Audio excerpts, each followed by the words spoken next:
Scott has brought some wonderful walleyes to me, and we're going to start this segment by cleaning those fish. And I'm certain everyone has their own methods to do that. I'm going to show you how I do it, right or wrong. It's pretty efficient, and show you how I prep those fillets for cooking. And I'm going to show you a filleting method that I've used for years, and I use it when I'm out fishing myself. I also do it when we get whole fish at the restaurant. Believe it or not, I firmly believe that one of the best fillet knives on the market is the one you've seen since you were a young man or woman. It's the Rapala fillet knife. I use this size as well as this. I think it's 7 and 4 inch, the blades. For what they cost and how easy they are to sharpen and redefine your edge, it's the knife of choice for us. A lot of people forget about what I call the shoulder meat. It's right behind the head. So I start my angle cut. I follow a line about like this, trying to get as much of that meat as I can from just behind the head. I run right past the pectoral fin and down to the body like that. Then I'll do the same thing on the other side. As you know, scales on the fish work their way from front to back. So when you start your cut with the knife, you want to go follow the scales. So rather than cut through them, you're going to cut on an angle towards where they originate from. That way you're not cutting through the scale, actually you're just cutting through the skin. When I get to this point, I can feel the spine. I'm going to turn my knife and I'm going to run that knife right along the edge of the spine, past the dorsal fin. And when I get to the second fin, I'm not sure the name of that fin, but this tells me on a walleye that I'm in line with the anal pore. So I'm going to drive that knife straight through. I'm still on the right side of the spine. I'm going to go through to there and I'm going to run the knife, still following the spine, all the way to the back edge. I'm going to leave it attached there, and I'm going to show you why in just a little bit. Okay? So I don't go all the way through to the end. I keep a little bit attached there. I'm going to come back at this fish, running the knife, using the tip of the fillet knife around the rib cage. I'll turn the knife I like to run the knife from front to back as much as I can, so I'll turn the fish so I can do that. I've still got it attached to the belly here, okay? I'm going to leave it like that, and I'm going to flip the fish over. I'm going to do the same thing on the other side. Find the spine, run the knife along the spine till I get to the back fin. That tells me I'm towards the butt. And I'm going to run the knife all the way back until I get to the very end, but not going through. I'm going to come back at it. I'm going to fillet this way, following the spine down.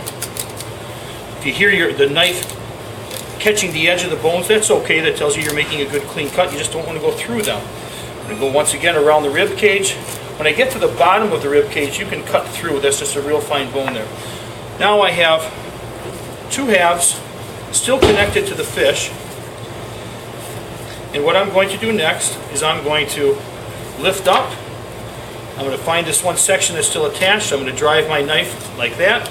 I'm going to pull the guts, the fish away. I'm going to take my knife. I'm going to use the heel of the knife. I'm going to put it through the spine here. I'm going to bend the fish till it cracks. And then I'm going to cut through. This is all, other than one part, the cheeks, for throwaway. I have my 2 fillets here. The reason I kept them attached is because now I can drive the knife through like that. I have something to hold on to when I skin. Put the knife here. Keep your knife flat when you skin. You can pull the fillet towards the blade of the knife, and sometimes that works better than slicing with the knife. We have 1 fillet there. Beautiful fish, Scott. My goodness. I think I want to go fishing with you sometime. So we have a boneless, skinless fillet. And everything is still attached there. That will be garbage. The walleye fillet is not done yet. In a clean body of water, you can eat the belly meat. I don't know where this came from, but I'm going to be safe. I'm just going to trim away a little bit of that little silver skin that's there on the fillet. There's also another part to the fillet that on bigger walleye, say walleye that are over 16, 17 inches, there's a little pin bone that sticks out from the rib cage. I'm going to come back at it. It's directly opposite the lateral line, but on the inside. I'm going to take the knife, I'm going to put the point straight down, and I'm going to get out that pin bone by driving it straight down on either side, a V cut. And now we have a completely boneless fillet. The head of the fish, if you ask any old timers, has probably the most flavor of that entire fish. I'm guessing many of us would be a little bit put out if we saw fish eyes coming on our plate. So we're just going to extract the cheek.